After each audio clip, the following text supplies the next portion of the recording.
Today we will read about a story, a very interesting story which is based on friendship.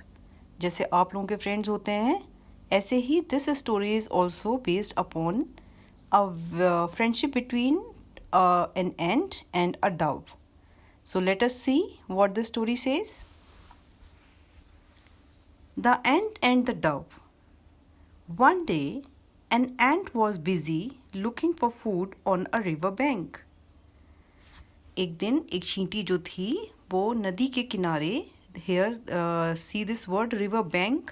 इस bank का मतलब है नदी का किनारा. और दूसरा बैंक हम किसके बारे में बात करते हैं? जहाँ हम अपने पैसे रखते हैं या जहाँ से हम अपने पैसे निकालते हैं, है ना. तो so that is money bank. So this ant was busy looking for food on a river bank. Wow, what a big grain, let me try taking it home. जो चींटी है उसे एक बड़ा सा एक ग्रेन दिखाई दिया और उसने बोला वाओ ये तो बहुत बड़ा है, चलो मैं कोशिश करती हूँ इसको घर ले जाने की. Just then a strong wind blew in him into the river. लेकिन जैसे ही वो अपने उस ग्रेन को ले जाने की कोशिश कर रहा था उसको एक तेज़ हवा आई और उसको नदी में लेकर चली गई. The ant struggle to save himself from drowning.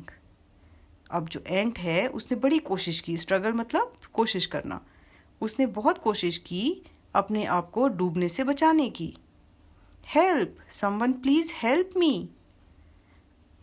A Dove sitting on a near by tree heard him. साथ पास में एक पेड़ पर एक डव बैठा था. उसने उसको देख लिया. Oh no, the little ant is in trouble. Trouble मतलब प्रॉब्लम, परेशानी. I must help him. अब डव ने सोचा कि अरे ये छोटी सी चींटी जो है ये तो परेशानी में है, ये तो प्रॉब्लम में है, तो इसको मुझे हेल्प करना चाहिए. जैसे हम अपने फ्रेंड्स की आपस में हेल्प करते हैं, we always tell each other कि नहीं, कभी भी कोई ज़रूरत हो कुछ भी हो तो हमें एक दूसरे की मदद करनी चाहिए. We should always be a good human. ऐसे ही ये एक अच्छी वो थी, सोच थी डव की कि उसने जैसे ही देखा एक छोटी सी चींटी डूब रही है उसको उसने मदद करने की सोची. The dove quickly plucked off a leaf and dropped it into the river near the ant. अब डव ने क्या किया, एक पत्ता पेड़ पे से तोड़ा और उसे रिवर में गिरा दिया चींटी के पास. Climb on to the leaf friend, hurry. उसने उसको बोला एंट को, इस पत्ते के ऊपर चढ़ जाओ. The ant managed to crawl onto the leaf and reach the riverbank safely. अब ant जो है उसने किसी तरह से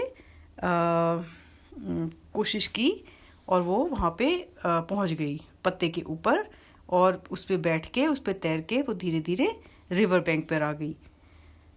thank you friend, I will for ever be grateful to you for saving my life. अब उसने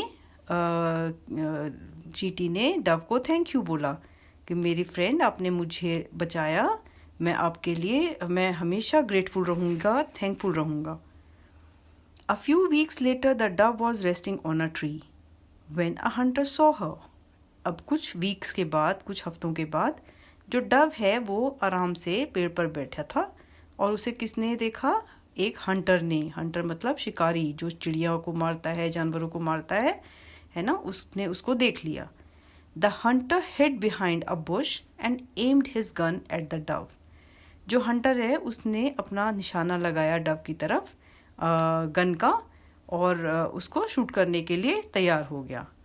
आहा, that's a nice fat bird. उसने क्या बोला? वाह, बड़ी मोटी तगड़ी चिड़िया है. At the same time the ant spotted the Hunter. Spotted means देखना.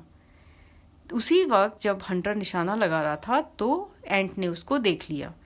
With his gun pointed towards the Dove. अब क्या देखा उसने कि जो हंटर है उसकी जो गन है वो डव की तरफ पॉइंट की हुई है, उसके ऊपर निशाना लगाया रखा है उसने. हेयर गोज माई बुलेट. और हंटर ने निशाना जैसे ही लगाया हुआ था उसने अपने को बोला ये अब मेरी जो वो है गन का जो बुलेट है वो अब जाके डव को लगने वाला है. My friend is in danger, I must help her. चींटी ने सोचा मेरा फ्रेंड जो है वो तो खतरे में है, मुझे उसको हेल्प करनी चाहिए. उसको एक आइडिया आया। क्या किया उसने? He quickly crawled inside the hunter's boots and stung his ankle. उसने क्या किया? चुपके से जाके हंटर के बूट्स के अंदर, जूतों के अंदर जा गया और वहाँ जाके उसको काट लिया। Boom blast, ouch, you little beast. अब वो जो था तब तक उसने फायर किया, लेकिन वो फायर जो है गन का वो डव को नहीं लगा और उसका जो बैलेंस था वो ख़राब हो गया चींटी के काटने से। The hunter lost his balance and miss the M.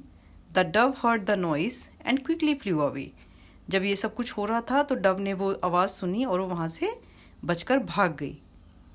Thank God my little friend has saved me. अब डव ने सोचा, भगवान को शुक्र अदा किया कि अब मेरी जो फ्रेंड है, छोटा फ्रेंड जो है एंट, उसने आज मेरी जान बचा ली।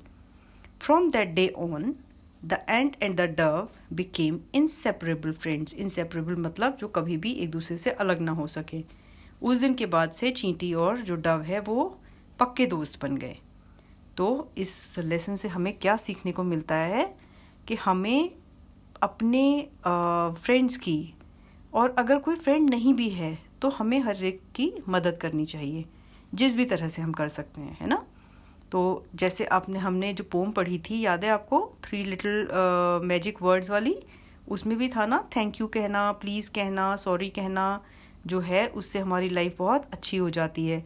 यहाँ पर देखो बर्ड ने, डव ने और एंट ने एक दूसरे को थैंक यू बोला क्योंकि उन्होंने एक दूसरे की जान बचाई थी। So be always helpful to each other, this is the moral of the story, and be good friends. Okay, thank you.